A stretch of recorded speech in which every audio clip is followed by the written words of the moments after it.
a big part of the Harris campaign is in trying to convince those sort of like, I want to say moderate Republicans. I just don't think that they really exist. It's really more the so-called independents who are really lean Republicans, who might be who might feel like, hey, it's a problem that this Republican was specifically trying to overthrow our democracy in some fashion or another.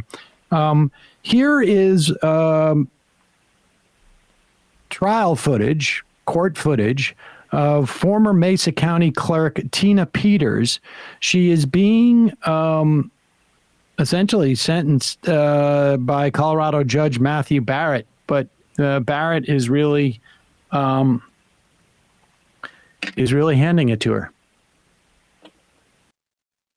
But to get to the point of what it is that you did here, it's my impression distinctly that you never took your job of clerking particularly seriously. You didn't complete the certification. One scandal after another followed you in your time as the clerk. And ultimately, it was a belief that the echo chamber in which you live couldn't be wrong, among other things, that led you to do what you did here. This thought process, unfortunately, seems to consume so many in our country, regardless of race, gender, political affiliation, or the like, that what it is we hear and think can't possibly be wrong.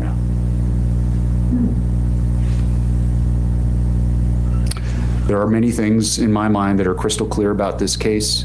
You are no hero, you abused your position, and you're a charlatan who used and is still using your prior position in office to peddle a snake oil that's been proven to be junk time and time again. In your world, it's all about you. But at bottom, this case was about your corrupt conduct and how no one is above the law. No one in this country has absolute power. Your position as a clerk and recorder, a constitutional position, does not provide you with a means by which to do your own investigation, to not listen to the judiciary, to not listen to the executives higher than you, to not listen to the legislature who sets the law as it may be. This is nonsense.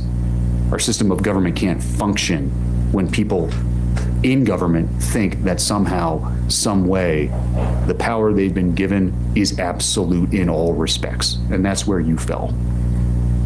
Pause it 1 second. I can't help, and this is my own bias. Keep the picture up there. I can't help but think that as this judge, let's be clear, the judge is being this harsh because she had a very sort of like sensitive and pivotal position within our government. I mean, it's not like, most government officials, they're there because it's an important function and there's a lot of public trust associated with it.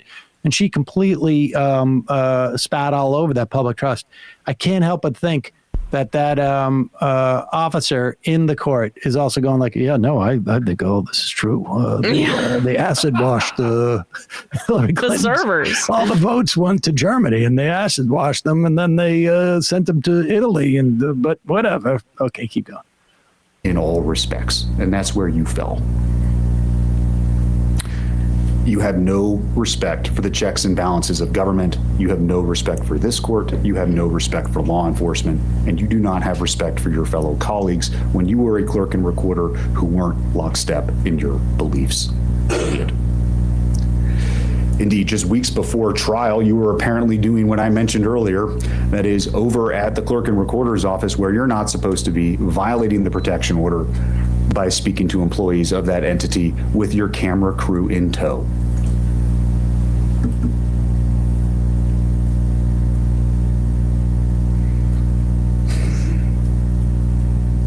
You have no qualms with violating the court's orders because you're innocent, because you didn't do anything wrong.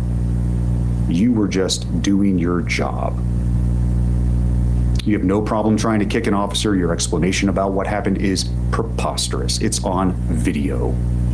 You have no problem lying to officers. It's happened multiple times. They're recorded conversations. It's just more lies. No objective person believes them.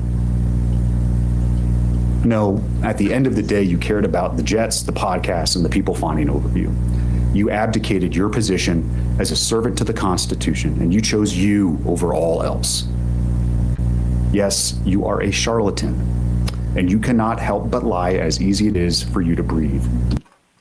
Well, that seems, and she ended up getting 9 years. Now, the only thing I can say is like, I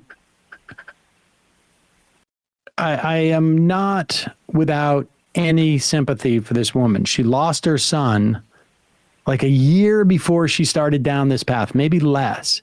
He was a paratrooper, I think he was, and they were actually doing, I think, either drills or some type of like show for Memorial Day, and he died parachuting. And so, you know, I would imagine that in a lot of these instances, when people like lose their minds in some fashion, and I'm not forgiving her, because a lot of people lose their children and they end up not doing this. But I do have some sympathy. But the fact of the matter is that like the judge was clearly sending a message.